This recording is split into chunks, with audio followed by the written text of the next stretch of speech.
he's in his seat. He doesn't even crawl, stand up because of his arm.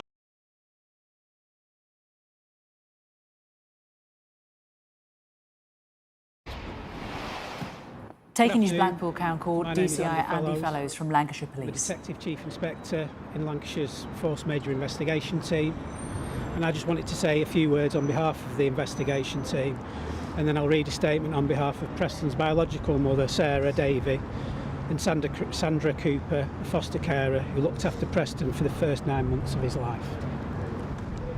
When we look at the systems designed to protect the most vulnerable members of society, our children, we rely on a network of trust. We trust social workers to vet households. We trust doctors to spot anomalies. And above all, we trust educators. Teachers, heads of year, and safeguarding leads are explicitly trained to identify the subtle signs of abuse in others. They are the frontline defense. But what happens when the predator is the frontline defense? What happens when a person uses their professional credentials not to protect children, but to construct an impenetrable shield against suspicion?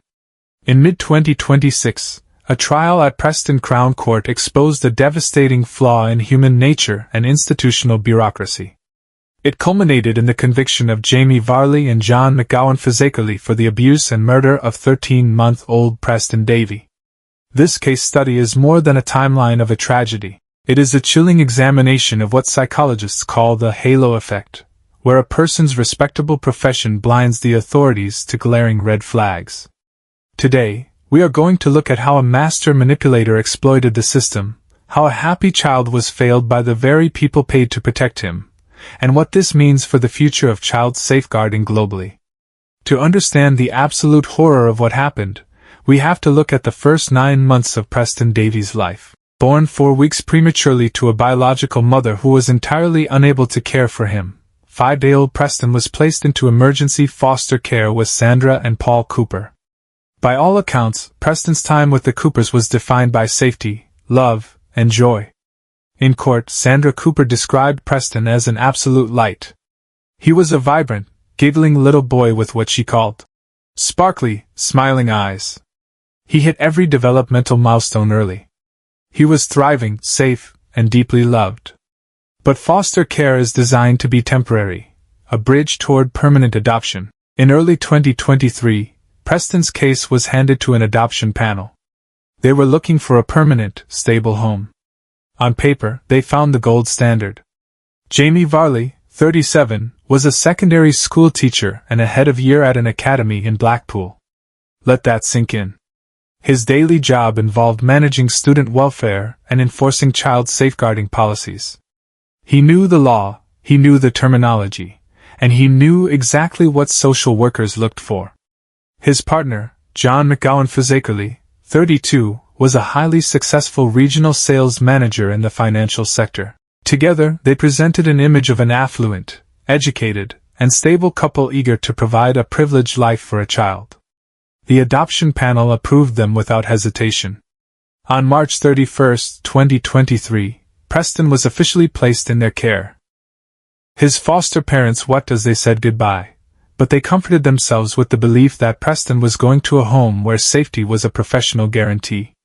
They had no idea that behind the closed doors of that affluent home, a nightmare was about to begin.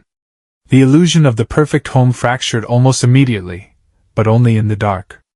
Within just a few weeks of taking Preston home, Jamie Varley began sending text messages to friends. The tone was resentful. He complained bitterly about the stresses of parenting, describing a helpless 13-month-old baby as annoying, and stating he was completely unable to cope. While parenting stress is common, what was happening in that house went far beyond a struggle to adjust. By mid-April, the digital footprint recovered by cyber forensics units revealed a deeply sinister layer to the household. Varley's phone records showed that he was taking and viewing deeply disturbing, indecent images and videos of Preston. He had weaponized his position as a father to exploit the infant for his own gratification. Then came the physical violence. By late April, digital videos retrieved from the defendant's phones showed visible, severe bruising on Preston's head. On May 11th, the tension inside the house spilled out into a panicked 999 call. The call was placed by McGowan-Fazakerley.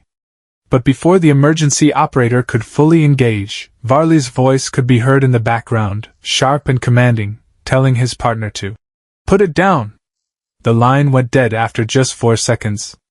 When emergency operators called back, the couple deflected, claiming the call was an accidental dial. Later that very night, realizing they needed a cover story for Preston's deteriorating condition, they called a non-emergency medical line. They reported that Preston was experiencing breathing difficulties and was physically unable to hold his head up, a classic sign of severe trauma or shaking. Medical staff arranged a mandatory follow-up call. The couple simply refused to answer the phone.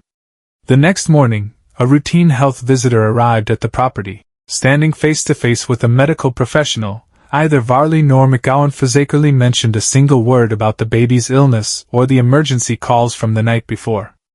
They smiled, chatted, and maintained the appearance of a normal, happy family. On May 25, 2023, the situation escalated to a point that could no longer be hidden. Preston was taken to the hospital.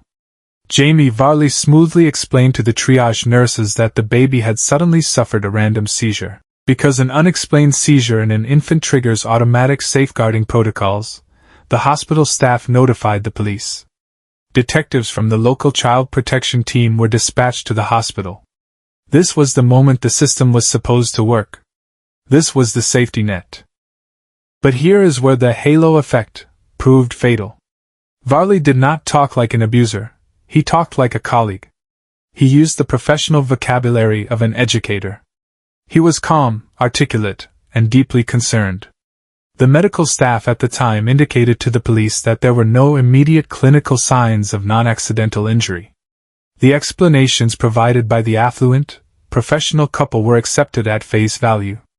No further forensic investigation into the home was launched. Preston was discharged and handed right back to his abusers. The professional guise had worked perfectly. It blinded the medical staff, and it neutralized the police.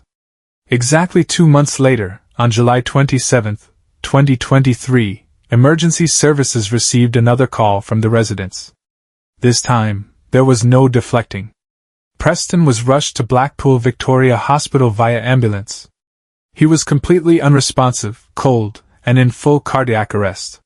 For 50 agonizing minutes, emergency room doctors and resuscitation teams worked frantically to bring the little boy back to life.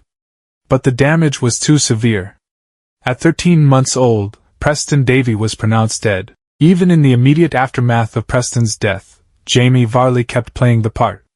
Doctors later testified in court that Varley put on a highly theatrical, overly dramatic demonstration of grief in the hospital corridors, a performance designed to elicit sympathy and prevent suspicion.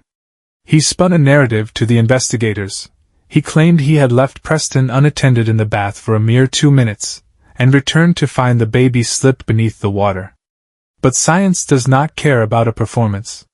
The post-mortem examination completely demolished Varley's fabrication. When forensic pathologists examined Preston, they found his hair was completely dry.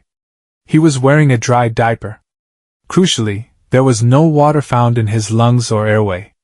Preston had not drowned.